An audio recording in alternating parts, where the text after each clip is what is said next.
सय्यिदिल मुरसलीन नबीना मुहम्मद व अला आलिहि व सहबिहि अजमईन अम्मा बाद। प्रिय వీక్షకులారా, అల్హమ్దులిల్లాహ్ అల్లాహ్ యొక్క దయతో మనం శత సాంప్రదాయాలు అంటే ప్రవక్త మహనీయ ముహమ్మద్ సల్లల్లాహు అలైహి వసల్లం వారి మన జీవితంలో ఎన్నో కోణాలకు సంబంధించిన సున్నతులను ఈ రోజుల్లో చాలా మంది మర్చిపోతున్నారు, ఆచరించడం లేదు. ఇలాంటి సందర్భంలో ప్రవక్త మహనీయ ముహమ్మద్ సల్లల్లాహు అలైహి వసల్లం వారి సున్నతులను గుర్తు చేస్తూ అందరికీ దాని గురించి తెలియజేస్తూ చిన్న చిన్న హదీసులు సహీ బుఖారీ మరియు సహీ ముస్లిం ఆధారంగా తీసుకొని ఒక చిన్న పుస్తకం మాదిరిగా ఏదైతే శత సాంప్రదాయాలు 100 ప్రవక్త సల్లల్లాహు అలైహి వసల్లం వారి యొక్క సున్నతులను జమ చేయడం జరిగినదో, వాటిలో ఇప్పటి వరకు మీరు 11 విని ఉన్నారు. మీలో ఎవరైనా అవి విని లేకుంటే, చూసి లేకుంటే లింక్ పంపడం జరుగుతుంది. అల్లాహ్ యొక్క దయతో చూసి లాభం పొందవచ్చు. అయితే ఇప్పుడు మనం 12వ సున్నత్ 12వ హదీస్ తెలుసుకోబోతున్నాము. శ్రద్ధగా చూస్తూ మీరు ఇన్షా అల్లాహ్ వీటిని నేర్చుకుంటూ ఆచరించే ప్రయత్నం కూడా చేస్తూ ఉంటారని ఆశిస్తున్నాను. 12వ సున్నత్ అధికంగా మిస్వాక్ చేయుట. عن أبي هريرة رضي الله عنه أن رسول الله صلى الله عليه وسلم قال لولا أن أشق على أمتي لأمرتهم بالسواك عند كل صلاة. ప్రవక్త సల్లల్లాహు అలైహి వసల్లం ఇలా సెలవిచ్చారని అబూ హురైరా రదియల్లాహు అన్హు ఉల్లేఖించారు. నా అనుచర సమాజానికి కష్టతరమవుతుందన్న సంశయం నాకు లేకుండినట్లయితే ప్రతి నమాజ్ సమయంలో వారు మిస్వాక్ చేయాలని నేను ఆజ్ఞాపించి ఉండేవాడిని. సహీ బుఖారీ 887, సహీ ముస్లిం 252. చూసారా మీరు? ప్రవక్త మహనీయ ముహమ్మద్ సల్లల్లాహు అలైహి వసల్లం వారు మిస్వాక్ చేయడం గురించి మనకు నొక్కి చెప్పాలని చూస్తున్నారు. కానీ ప్రతి నమాజ్ సమయంలో దీని గురించి నేను నా అనుచర సంఘానికి ఆదేశించి ఉంటే, ఒకవేళ ఈ ఆదేశాన్ని పాటించడంలో వారితో కొరత జరిగితే వారు ఎక్కడా పాపంలో పడిపోతారో. ఈ హదీస్ ఇందులో మిస్వాక్ యొక్క ఘనతకు సంబంధించిన గొప్ప విషయం మనకు తెలిసిందంటే, మరొక గొప్ప విషయం ప్రవక్త మహనీయ ముహమ్మద్ సల్లల్లాహు అలైహి వసల్లం ప్రత్యేకంగా ప్రజల ఎడల ఎంత గొప్ప కారుణ్యమూర్తియో తెలుస్తున్నది. ప్రజలకు ఎక్కడ కష్టతరమవుతుందో ఇలాంటి భయం ప్రవక్తకు ఏర్పడి నొక్కి చెప్పలేదు, తప్పకుండా పాటించాలి అన్నటువంటి ఖచ్చితమైన ఆదేశం ఇవ్వలేదు. కానీ స్వయంగా ప్రవక్త సల్లల్లాహు అలైహి వసల్లం ఇంత ఎక్కువగా ఇలా కాంక్షించడం, ఇది దాని యొక్క విలువ, దాని యొక్క ప్రాముఖ్యతను మనకు గుర్తు చేస్తుంది. ప్రవక్త మహనీయ ముహమ్మద్ సల్లల్లాహు అలైహి వసల్లం ఏ సందర్భాలలో మిస్వాక్ చేయడాన్ని ఎక్కువగా ఇష్టపడేవారు? ఇమాం నవవి రహమహుల్లా ఒక సందర్భంలో ఒక చోట చెప్పారు, ప్రవక్త మహనీయ ముహమ్మద్ సల్లల్లాహు అలైహి వసల్లం నిద్ర నుండి మేల్కొన్న వెంటనే ప్రతి వుదు సమయంలో, మూడవది నోటి వాసనలో మార్పు వచ్చినప్పుడు, నాలుగవది ఖురాన్ తిలావత్ చేసే ముందు, ఐదవది ఇంట్లో ప్రవేశించే ముందు మిస్వాక్ చేస్తూ ఉండేవారు. సోదర మహాశివులారా, ఇమాం ఇబ్నుల్ ఖయ్యిమ్ రహిమహుల్లా మిస్వాక్ యొక్క చాలా చాలా లాభాలు తెలియజేశారు. వాటన్నిటికీ ఒక మూలమైన హదీస్ అబూ దావుద్లో వచ్చిన హదీస్, అస్సివాకు మతహరతుల్ లిల్ ఫమ్ వ మర్దాతుల్ లిర్రబ్. మిస్వాక్ ఇది నోటి పరిశుభ్రతకు మరియు అల్లాహ్ యొక్క ప్రసన్నతకు గొప్ప సబబు. చూడండి, ఈ హదీస్ ఆధారంగా ఇమాం ఇబ్నుల్ ఖయ్యిమ్ రహిమహుల్లా చెప్పిన మాటల్లో మనం చూస్తే వఫీ సివాకి ఇద్దతు మనాఫి, మిస్వాక్ చేయడంలో ఎన్నో లాభాలు ఉన్నాయి. నోటి పరిశుభ్రత మరియు పండ్లు మరియు దాని యొక్క రూట్ ఏదైతే ఉంటుందో దానికి బలం చేకూరుస్తుంది. కొందరికి బలగం తెవడ అనేది వస్తూ ఉంటుంది. మాటి మాటికి మిస్వాక్ చేయడం ద్వారా అది కూడా తగ్గిపోతుంది. కంటి యొక్క చూపు పెరుగుతుంది. జీర్ణాశయాన్ని అది సక్రమంగా పనిచేసే రూట్లో పెడుతుంది. శబ్దం స్వరాన్ని చక్కబరుస్తుంది. మరియు మనం తినే వాటిని జీర్ణించడంలో ఇది చాలా దోహదపడుతుంది. మనిషి మాట్లాడేటప్పుడు ఏ శబ్దం అయితే వెళ్తుందో ఆ శబ్దం కొరకు ఏ నరాలు ఉపయోగపడతాయో వాటిని కూడా సులభతరంగా ఆ నరాలు, ఇప్పుడు కొందరి గురించి మనం వింటూ ఉంటాము, నేను పేరు చెప్పదలుచుకోలేదు. ఒకతను అల్లా అవిధేయతలో అల్లా అతనికి ఇచ్చినటువంటి శరీర శక్తిని, మాట శక్తిని అల్లా అవిధేయతలో ఉపయోగిస్తున్నాడు. అతని గురించి వచ్చిన వార్త ఏమిటి? కొంచెం మాట్లాడితేనే నరాలు ఉబ్బిపోతాయి, నొప్పి విపరీతంగా మొదలైపోతుంది. ఆ నరాలు ఏవైతే మాట్లాడే సందర్భంలో ఉపయోగపడతాయో మిస్వాక్ మాటి మాటికి చేయడం వల్ల ఆ నరాలు కూడా మాటకు దోహదపడతాయి. అలాగే ఇమాం ఇబ్నుల్ ఖయ్యిమ్ రహిమహుల్లా చెప్పిన లాభాల్లో పుస్తకాలు చదివే అలవాటుకు ఇవి దోహదపడతాయి. ఇంకా తిలావతే ఖురాన్ కొరకు జిక్ర్ మరియు నమాజ్ ఇలాంటి విషయాల్లో కూడా మనిషిని యాక్టివ్నెస్గా చేస్తాయి. ఇంకా నిద్రను, కొందరికి ఏదైనా మంచి పని చేసినప్పుడు, తిలావతే ఖురాన్ చేసినప్పుడు లేదా జిక్ర్ చేసినప్పుడు, నమాజ్ చేసినప్పుడే నిద్రమబ్బు వీటిని దూరం చేస్తుంది. మరియు అల్లాహ్ యొక్క ప్రసన్నతతో పాటు దైవదూతలకు ఇది చాలా ఇష్టం. ఒక హదీస్ ఇంతకుముందే మనం చదివి ఉన్నాము. ఖురాన్ మరియు ఖురాన్ సూరాల ఘనతలో దైవదూతలు ఖురాన్ పఠించే వారి ముందు వచ్చి వారి నోటికి దగ్గరగా తమ నోరు పెడతారు.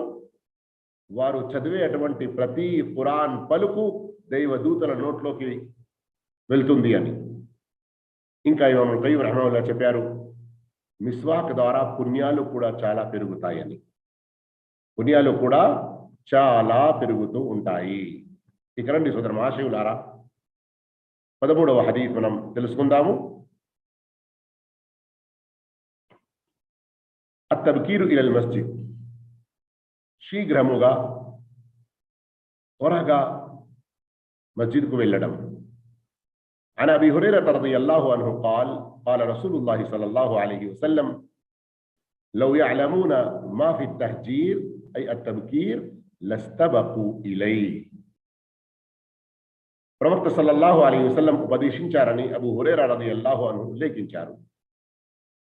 సమయం కాగానే, వేళ కాగానే తొలి సమయంలో నమాజు చేయడంలో ఎంత పుణ్యం ఉందో తెలిస్తే అందులో ప్రజలు ఒకరినొకరు మించిపోవడానికి పోటీ పడతారు. సహీ బుఖారీ 6:1-5, సహీ ముస్లిం 4:3-7. గమనించారా ఈ హదీస్ను మీరు? ఎంత గొప్ప శుభవార్త ఇందులో ఇవ్వడం జరిగినదో. ఎప్పుడైతే మనిషి నమాజు కొరకు త్వరగా వెళ్తాడో, ఇక్కడ హదీస్లో వచ్చిన పదం వలౌ యఅలమూన మా ఫి తహజీర్, తహజీర్ అని వచ్చింది. అరబీ సెంటెన్స్ మీకు చూపించబడినప్పుడు మీరు గమనించారు కావచ్చు. ఇక్కడ తహజీర్ అన్న పదం ఏదైతే ఉందో, తహజీర్ అన్న పదం ఏదైతే ఉందో అరబీ గ్రామర్ ప్రకారంగా చూసుకుంటే వాస్తవానికి ఇది పగటి పూట అని వస్తుంది. అందుకొరకే ఎంతో మంది ధర్మవేత్తలు ఈ హదీస్ను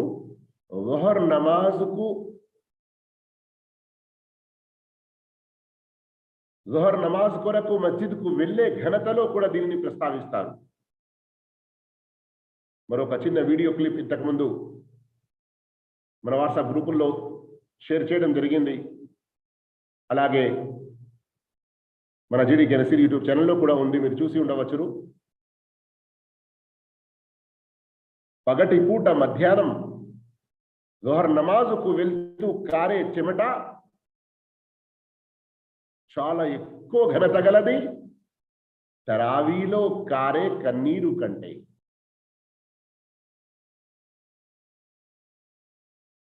ఫదీలతు షేఖ్ అబ్దుల్ రజాక్ అల్ బద్ర్ హఫిజహుల్లాహ్ మస్జిద్ నబీ మదీనా మునవ్వరాలోని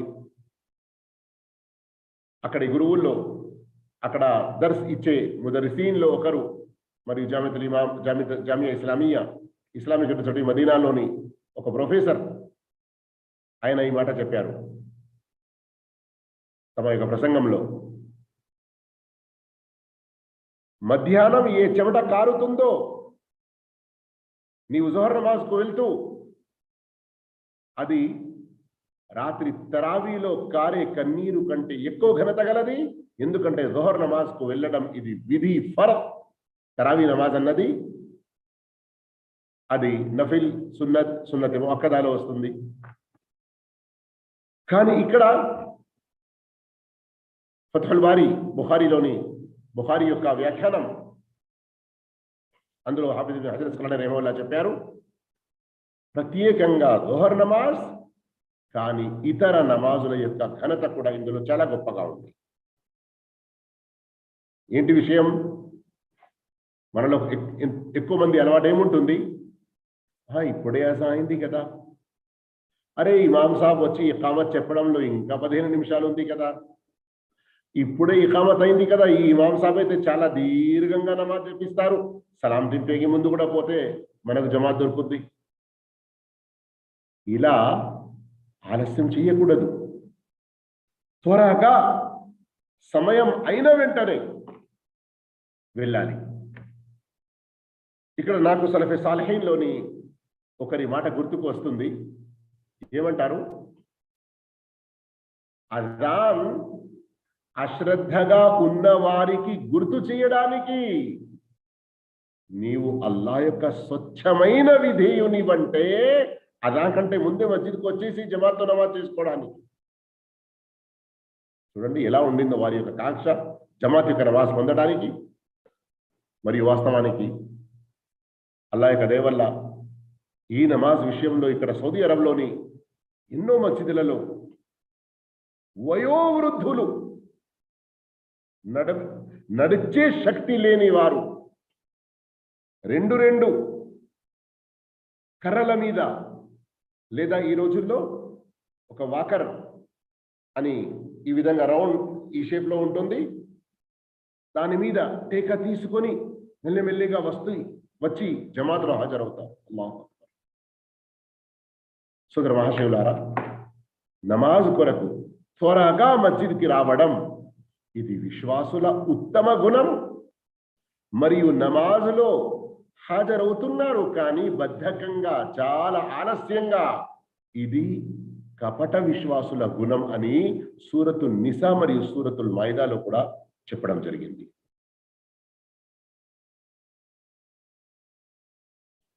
ఇక రండి 14వ హదీస్ మనం తెలుసుకుందాము. అయితే సోదర మహాశివులారా, నేను ఇక్కడ హదీస్ యొక్క సంక్షిప్త వ్యాఖ్యానం చెప్పే ప్రయత్నం చేస్తున్నాను. ఆ అంశానికి సంబంధించిన ఇంకా వివరాల్లో వెళ్తే మనకు ఎన్నో హదీసులు కనబడతాయి. ప్రత్యేకంగా నమాజ్ యొక్క ఘనతలోనైతే చెప్పలేనన్ని హదీసులు ఉన్నాయి. మీరు నిజంగా తెలుసుకోవాలనుకుంటే నమాజు నిధులు 10 ఎపిసోడ్లు ఉన్నాయి, చిన్నవి. మీరు తప్పకుండా మా జిడికే నసీర్ యూట్యూబ్ ఛానల్లో చూడండి, లాభం పొందే ప్రయత్నం చేయండి. 14వ హదీస్, అల్-రిహాబు ఇలల్ మస్జిద్ మాషియన్, మస్జిద్కు నడిచి వెళ్ళటం. అయితే ఈ హదీసులో నమాజుకు సంబంధించిన 3 విషయాల ఘనత ఉంది, మీరు గమనించండి. عن أبي هريرة رضي الله عنه أن رسول الله صلى الله عليه وسلم قال ألا أدلكم على ما يمحو الله به الخطايا ويرفع به الدرجات قالوا بلى يا رسول الله قال إسباغ الوضوء على المكاره وكثرة الخطى إلى المساجد وانتظار الصلاة بعد الصلاة فذلكم الرباط. مرو లేఖనంలో 2 సార్లు ఉంది فذلكم الرباط. అబూ హురైరా రలియల్లాహు అన్హు లేఖనం ప్రకారం ప్రవక్త మహానీయులు సల్లల్లాహు అలైహి వసల్లం ఇలా అడిగారు: పరమ ప్రభువైన అల్లాహ్ ఏ విషయాల ఆధారంగా అపరాధాలను మన్నిస్తాడో, స్థాయిని ఉన్నతం చేస్తాడో నేను మీకు తెలుపనా? 2 లాభాలు కనబడుతున్నాయి కదా. ఏంటి? పాపాల మన్నింపు. పరమ ప్రభు అయిన అల్లాహ్ ఏ విషయాల ఆధారంగా అపరాధాలను మన్నిస్తాడో, పాపాలను తుడిచివేస్తాడో, మరియు స్థాయిని ఉన్నతం చేస్తాడో, దరజా. దానికి సహచరులు ఏమన్నారు? ప్రవక్త, తప్పకుండా మీరు ఇలాంటి విషయాలు మాకు తెలియజేయండి. అప్పుడు ఆయన ప్రవక్త సల్లల్లాహు అలైహి వసల్లం బోధించారు, వాతావరణం, పరిస్థితులు ప్రతికూలంగా ఉన్నప్పటికీ, అంటే అనుకూలంగా లేనప్పటికీ వుదు సంపూర్ణంగా చెయ్యడం. చూస్తున్నారా, నమాజ్కు సంబంధించిన ముఖ్య విషయమే కదా వుదు. ఎలా చేయాలి వుదు? పరిస్థితి, వాతావరణం అనుకూలంగా లేదు, మనం వుదు చేయాలంటే ఇబ్బందిగా, కానీ ఆ ఇబ్బందిని ఓపిక సహనాలతో ఎదిరించి పూర్తిగా సంపూర్ణంగా వుదు చేయడం. రెండవది అధికంగా అడుగులు వేయడం. ఈ రెండవ విషయం ఏదైతే ప్రవక్త చెప్పారో దీని నుండే టాపిక్ తీసుకోవడం జరిగింది, నడిచి మస్జిద్కు వెళ్ళడం. మూడవది ఏమిటి? ఒక నమాజ్ తర్వాత మరో నమాజు కొరకు నిరీక్షించడం. 3 విషయాలు అర్థమయ్యాయి కదా. ఈ 3 విషయాల ద్వారా మన పాపాలు మన్నించబడతాయి మరియు స్థానాలు పెరుగుతూ ఉంటాయి. ఏంటి 3 విషయాలు? 1, పరిస్థితులు అనుకూలంగా లేనప్పటికీ వుదు సంపూర్ణంగా చేయడం. రెండవది, మస్జిద్ వైపునకు అధికంగా అడుగులు వేసి వెళ్ళడం. మూడవది, ఒక నమాజ్ తర్వాత మరో నమాజ్ కొరకు నిరీక్షించడం. చివరి మాట చాలా ముఖ్యమైనది, గమనించండి. ఫదాలికుముర్ రిబాత్, ఇది రిబాత్తో సమానం. సహీ ముస్లిం హదీస్ నంబర్ 251. సోదర మహాశివులారా, ఈ హదీస్ మీరు ఏదైతే విన్నారో ఇందులో ప్రత్యేకంగా గమనించాల్సిన విషయం చివరి పదాలు. ఒక ఉల్లేఖనంలో ప్రవక్త సల్లల్లాహు అలైహి వసల్లం చివరిలో 3 సార్లు ఫదాలికుముర్ రిబాత్, ఫదాలికుముర్ రిబాత్, ఫదాలికుముర్ రిబాత్ అని చెప్పారన్నట్లుగా వచ్చి ఉన్నది. ఏంటి భావం? భావం ఏంటంటే, రిబాత్ దేనిని అంటారు? రిబాత్ అని దేనిని అంటారు? రిబాత్ అంటే సత్య అసత్యాల మధ్య పోరాటం సాగే రోజుల్లో రాత్రిళ్ళు పహరా కాయడం. ఎక్కడైనా సత్యం మరియు అసత్యం, ఇస్లాం మరియు కుఫ్ర్ మధ్యలో పోరాటం జరుగుతుంది, యుద్ధం జరుగుతుంది. ఆ యుద్ధం జరుగుతున్న సందర్భంలో బార్డర్ పై ఎవరైతే పహరా కాస్తూ ఉంటారో అక్కడ వారు ఒకవైపున శత్రువులపై నిఘా పెట్టి ఉంటారు, ఎప్పుడు ఏ సందర్భంలో ఎలా దాడి చేస్తారు అని. ఇటు ముస్లింలకు నష్టం కలగకుండా వెంటనే ఏ వార్త అయినా కానీ తెలియజేయడానికి చాలా చురుకుగా రాత్రి సమయాల్లో మేల్కొని అల్లాహ్ కొరకు అక్కడ పహరా కాస్తూ ఉంటారు. ఇలాంటి వారి ఘనతలో ఎన్నో హదీసులు ఉన్నాయి.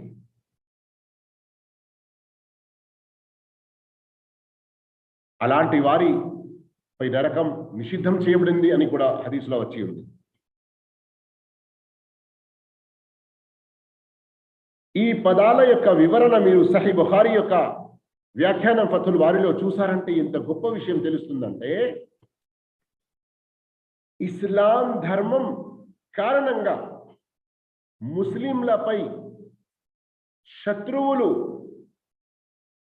దాడి చేస్తున్న సమయంలో అక్కడ పహరా కాస్తూ ఉండడం ఎంత గొప్ప ఘనత విషయమో మనం వ్యక్తిగతంగా మన ధర్మాన్ని కాపాడటానికి 5 పూటల నమాజులు ఉత్తమ రీతిలో సంపూర్ణంగా వుదు చేసి కాలి నడుకతో మస్జిద్కు వెళ్ళి ఒక నమాజ్ తర్వాత మరో నమాజ్ కొరకు వేచిస్తూ ఉండడం, ఇది పహరా కాయడంతో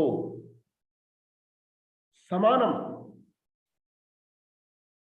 యుద్ధ సమయంలో పహరా కాస్తూ ఉండడం ఎంత గొప్ప ఘనత గల విషయమో, అమను అమాన్ శాంతి సమయాల్లో జమాత్తో నమాజ్ చేయడం, మస్జిద్లో పాల్గొనడం అంత గొప్ప ఘనత గల విషయం. ఇక ఈ రోజుల్లో ఎవరైనా మా ముహమ్మద్ సల్లల్లాహు అలైహి వసల్లం వారి పేరుపై ఎగతాళి చేశాడంటే నేను ఎలా ముందుకు వస్తానో అని ఇలాంటి ధైర్యం చూపుతూ కొందరు మాటలు అంటారు. కానీ నమాజ్ సమయమైనప్పుడు నమాజ్ నుండి తప్పించుకుంటే ఇది అసలైన ప్రేమ కాదు. ఇస్లాం మరియు కుఫ్ర్ మధ్యలో యుద్ధం జరిగేదుంటే నేను ఎలా నా రక్తాన్ని, నా ప్రాణాన్ని నేను త్యాగం చేస్తానో చూడాలి అన్నటువంటి పెద్ద మాటలు మాట్లాడడమే గొప్ప కాదు. అల్లాహ్ యొక్క విధిని, ఫర్దును నెరవేర్చడం ఇంతకంటే చాలా ముఖ్యమైన విషయం. మరి ఇక్కడ కాలినడకతో వెళ్ళడం చాలా ఘనత గల విషయం అన్న మాట ఏదైతే వచ్చిందో, ఎవరైనా సైకిల్ మీద, బైక్ మీద, కారులో వెళ్తే వారికి ఘనత లేదు అన్నటువంటి మాట కాదు. కాకపోతే మనిషి సమయ సందర్భాన్ని బట్టి కాలి నడకతో వెళ్ళగలిగే అటువంటి అవకాశం లేనందువల్ల ఏమైనా వాహనాలు ఉపయోగిస్తే అందులో ఎలాంటి పాపం లేదు. కానీ డిస్టెన్స్ తక్కువగా ఉండి నడిచే అటువంటి శక్తి ఉండి మస్జిద్కు ముందే బయలుదేరి జమాత్లో పాల్గొంటే వాస్తవానికి ఒక్కొక్క అడుగుకు బదులుగా ఒక్కో పుణ్యం లభిస్తే ఒక్క పాపం తుడిచివేయబడుతుంది, ఒక్క స్థానం పెరుగుతుంది అని వేరే హదీసుల్లో వస్తుంది. ఆ హదీసుల్లో కొన్ని హదీసులు వస్తాయి కూడా ఇన్షాల్లా ఇంకా ముందుకు. అయితే ఈ ఘనతలు పొందడంలో మనం ఏమాత్రం వెనుక ఉండకూడదు. రండి ఇక మనం ఆ తర్వాత 15వ హదీస్ తెలుసుకుందాం.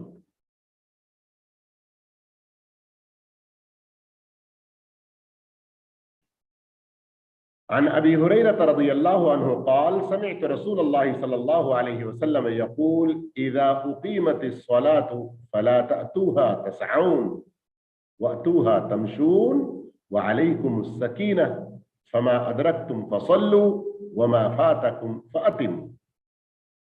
పదిహేనవ హదీస్ ఏంటి? నమాజ్ కొరకు నిదానంగా ప్రశాంతంగా నింపాదిగా వెళ్ళడం. ప్రవక్త సల్లల్లాహు అలైహి వసల్లం ఇలా చెప్పగా తాను విన్నాను అని అబూ హురైరా రలియల్లాహు అన్హు ఉల్లేఖించారు. నమాజ్ కొరకు ఇకామత్ ఇవ్వబడినప్పుడు ఆ జమాత్ యొక్క నమాజులో చేరడానికి పరుగిడుతూ రాకండి, నిదానంగా నడచి వెళ్ళండి. సామూహిక నమాజులో మీకు ఏ మేరకు లభిస్తే ఆ మేరకు ఇమాంతో జమాత్తో చేయండి. మిగిలిన భాగాన్ని అంటే నిదానంగా వెళ్ళినందుకు ఏమైనా రకాతులు తప్పిపోతే ఆ మిగిలిన భాగాన్ని వ్యక్తిగతంగా చేసి నమాజు పూర్తి చేసుకోండి. సహీ బుఖారీ 908, సహీ ముస్లిం 602. ఈ హదీసులో మీరు గమనిస్తున్నారా? ఇందులో నమాజ్ కొరకు నిదానంగా ప్రశాంతంగా రావాలి అని అంటే ఇక్కడ భావం తప్పుగా తీసుకోవద్దు. అరే ఇప్పుడే అజా అయింది, ఏం తొందరగా వెళ్ళేది, అలా కాదు భావం ఇది. నమాజ్ కొరకు బయలుదేరడం, త్వరగా బయలుదేరడం ఇంతకుముందే మనం విన్నాము హదీస్ నంబర్ 12లోనే. అయితే ఇక్కడ విషయం ఏంటంటే నమాజ్ కొరకు తొలి సమయంలో రావాలి. అది ఎక్కువ ఘనత గల విషయం. ఎలా రావాలి? పరిగెత్తుకుంటూ కాదు, నిదానంగా నడుచుకుంటూ రావాలి. ఇక్కడ ప్రత్యేకంగా గమనించాల్సిన విషయం ఫలా తఅతూహా తసౌన్, పరిగెత్తుకుంటూ రాకండి అని ప్రవక్త సల్లల్లాహు అలైహి వసల్లం ఏదైతే చెబుతున్నారో దానిని గుర్తుంచుకోవాలి. అల్లా మనందరికీ హిదాయత్ ఇవ్వక మనలో కొందరు ఏం చేస్తారు, చివరి సమయం వరకు ఉండి పరిగెత్తుకుంటూ వస్తారు. ఇది తప్పు విషయం. ఎందుకు? ప్రవక్త వారి ప్రతి మాటలో ఎంతో గొప్ప వివేకం ఉంటుంది, ఎంతో గొప్ప వివేకం ఉంటుంది. మీరు కూడా గమనించారు కావచ్చు. పరిగెత్తుకుంటూ నమాజులో వస్తే శ్వాస అనేది ఏదైతే వేగంగా వస్తూ ఉంటుందో అందులో శ్రద్ధ నమాజులో పూర్తిగా ఉండదు. ఏ దువాలు సూరాలు మనం చదువుతామో మనసు పెట్టి చదవలేము. సర్వసామాన్యంగా మీరు గమనించండి, సర్వసామాన్యంగా ఏదో ఎప్పుడో కొంచెం దీనికి భిన్నంగా కావచ్చు, కానీ సర్వసామాన్యంగా ఎవరైతే చాలా ముందుగా నిదానంగా మస్జిద్లోకి వస్తారో వారు ఎంతో ఖుషువ ఖుదూతో ఎంతో మంచి రీతిలో నమాజు చదివి నిదానంగా బయలుదేరుతారు. కానీ సర్వసామాన్యంగా పరిగెత్తుకుంటూ చివరిలో వచ్చేవారు పరిగెత్తుకుంటూ అందరికంటే ముందు బయలుదేరుతారు. అందుకొరకు సోదర మహాశివులారా, ఇవన్నీ కూడా ప్రవక్త తెలిపిన ఆదేశాలు, ప్రవక్త వారి సున్నతులు, వీటిని మనం పాటిస్తే ఇందులో మనకు చాలా గొప్ప ఘనతలు ఉన్నాయి అన్న విషయాన్ని గమనించాలి. పూర్తి 15 హదీసులు అయ్యాయి. ఇన్షా అల్లా 16వ హదీస్ మరొక నెక్స్ట్ క్లాసులో మనం తెలుసుకునే ప్రయత్నం చేద్దాము. అప్పటి వరకు సెలవు తీసుకుంటూ మరోసారి కలుద్దామన్నటువంటి వాగ్దానంతో ఇప్పుడు ఇక్కడే మనం ఉంటున్నాము. అల్లాహు తాలా విన్న విషయాలను అర్థం చేసుకొని ఆచరించేటువంటి సద్భాగ్యం మనందరికీ ప్రసాదించుగాక. ఆమీన్. వాఖిరు దావానా అల్హమ్దులిల్లాహి రబ్బిల్ ఆలమీన్. అస్సలాము అలైకుం వరహ్మతుల్లాహి వబరకాతుహు. ఏమైనా హదీస్, ఏమైనా ముఖ్యమైన ప్రశ్న ఉండేది ఉంటే అహ్లం వసహ్లా, స్వాగతం, సుస్వాగతం.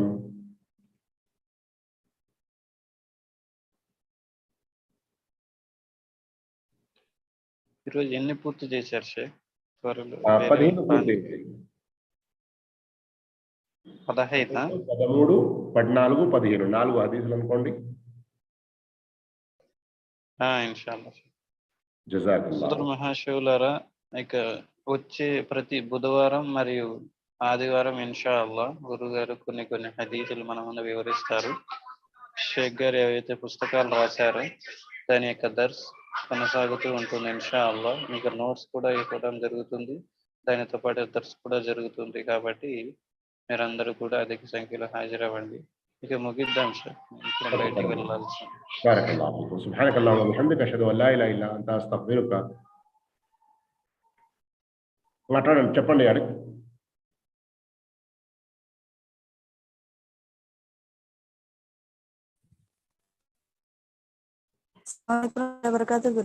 వాలేకుం సలాం వరహ్మతుల్లాహి వబరకాతుహు.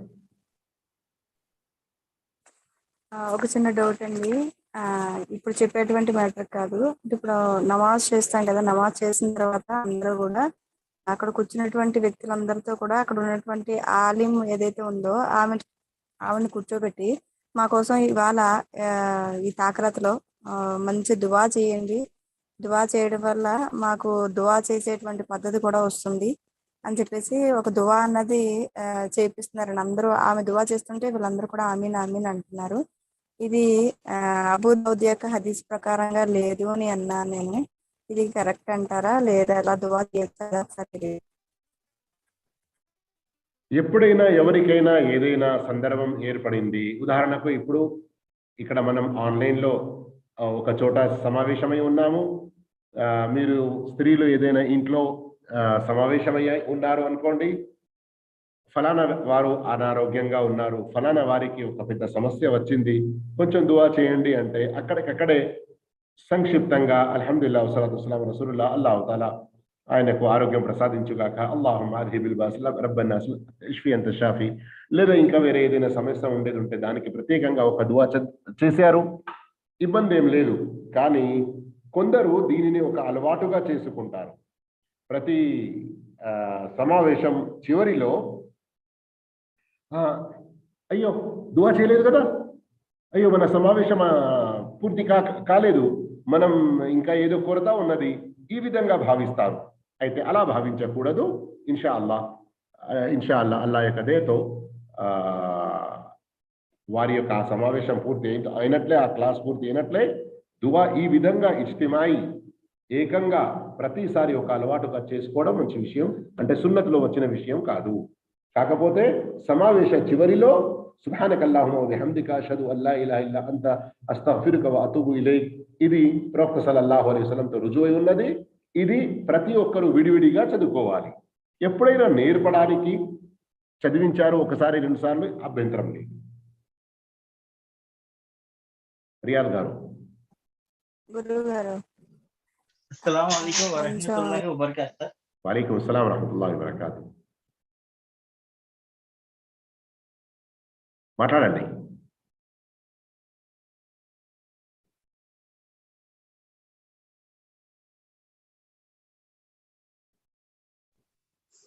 మాట్లాడండి. వాలేకుం అస్సలాం వరహ్మతుల్లాహ్. నేను బిలాల్ అండి. చెప్పండి బిలాల్ గారు. ఇప్పుడు మీరు హదీస్ చెప్పారు, నమాజ్కి వెళ్ళే ఘనతలు అవి చెప్పారు కదా షేక్. అవును. ప్రవక్త సల్లల్లాహు అలైహి వసల్లం కాలంలో అంతా ఒకే జమాత్ ఉండటం వల్ల దానికి ఇంట్రెస్ట్ బాగా ఉండేది. ఇప్పుడు మా ఏరియాలో సలఫ్ లేదు. కొంచెం ముందు వెళ్ళినా గానీ వాళ్ళు ఆ నమాజ్ ఏంటి ఇట్టా 2-3 నిమిషాల్లో పూర్తి చేసేస్తున్నారు. రుకు రుకు నుంచి లేచే లోపే సజ్దాకి వెళ్ళిపోతున్నారు. అంతా కరెక్ట్ గా వేగంగా, అంత వేగంగా షేక్. స్పీడ్ గా నమాజ్ చేస్తున్నారు. అవును. అది చివరికి ఫజర్ నమాజ్ కూడా చాలా 2-3 ఆయతులు చదివేసి కూడా చేస్తున్నారు. ఇలాంటి సమయంలో ఎలా షేక్? ఇలాంటి సమయంలో మీరు జమాత్ను వదలకండి. కాకపోతే ఒక్కొక్కరికి ప్రేమగా ప్రవక్త సల్లల్లాహు అలైహి వసల్లం వారి ఈ హదీసును మీరు వినిపించే ప్రయత్నం చేస్తూ ఉండండి. ఇన్షాల్లా మీకు 2 రకాల లాభాలు కలుగుతాయి. కాకపోతే జమాత్ మీరు వదిలే ప్రయత్నం చేయకండి. కాకపోతే ఎక్కడైతే సున్నత్ ప్రకారంగా నమాజ్ చేసేవారు మీకు తోడవుతారో వారితో మీరు వారికి చెప్పిన తర్వాత వారు వినకుంటే అలాంటప్పుడు మీరు కొంతమందితో వేరే ఎక్కడైనా జమాత్ ఏర్పాటు చేసుకోవడంలో తప్పు కూడా ఏమి లేదు, సున్నత్ ప్రకారంగా నమాజ్ చేయడానికి. కానీ ఎప్పటివరకైతే మీకు ఈ సౌకర్యం లేదో, ఒంటరిగా ఉన్నారో, జమాత్ను పాటిస్తూ వారందరికీ కూడా ప్రేమగా బోధ చేస్తూ ఉండండి. ఇన్షాల్లా షేక్. జజాకల్లాహ్. వయ్యాకుం ముబారక ఫీకుం.